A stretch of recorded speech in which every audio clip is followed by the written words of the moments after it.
আসসালামু আলাইকুম সবাইকে। সো আমরা ম্যাথে কিন্তু অনেক সময়ই কাটাকাটি করে থাকি। সো এই কাটাকাটিটা আমরা কখন করতে পারবো? বেসিকলি সাপোজ এখানে আমার কাছে একটা সমীকরণ দেওয়া আছে এবং এই সমীকরণ থেকে আমি যদি দুই সাইড থেকেই cos থিটা কেটে দিতে চাই, তাহলে আমাকে এইটা শিওর হতে হবে যে অ্যাকচুয়ালি এইখানে যে cos থিটা রয়েছে, এই cos থিটার value is not equals to 0। যদি এইটা আমি শিওর হই যে cos থিটার ভ্যালুটা 0 না, তাহলে আমি দুই সাইড থেকেই কাটাকাটি করে দিতে পারবো। ওকে, তাহলে এটার ভ্যালু কী হবে তখন? তাহলে sine theta is equals to half.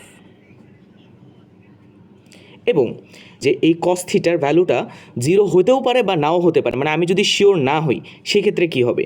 সেক্ষেত্রে তখন আমাকে করতে হবে কি, 2 সাইন থিটা cos থিটা, আমাকে ওইটাকে এই পাশে নিয়ে চলে আসতে হবে, minus cos theta equals to 0। তারপরে আমি কমন নিয়ে নিব, cos থিটা কমন নিলে 2 সাইন থিটা মাইনাস 1। এরপরে এখান থেকে আমি পাবো cos থিটার ভ্যালু 0 অথবা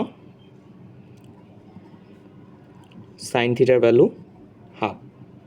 তাহলে একটা জিনিস আমাদেরকে লক্ষ্য রাখতে হবে যে যখন আমরা কাটাকাটি করব তখন কিন্তু আমরা একটা সমাধান পাবো, আর যখন আমরা কাটাকাটি করতে পারছি না তখন কিন্তু আমরা দুইটা সমাধান পাবো। তাই এই বিষয়টা সম্পর্কে আমাদেরকে সতর্ক থাকতে হবে। কাটাকাটি মানে কিন্তু ভাগ দেয়া। ধন্যবাদ সবাইকে।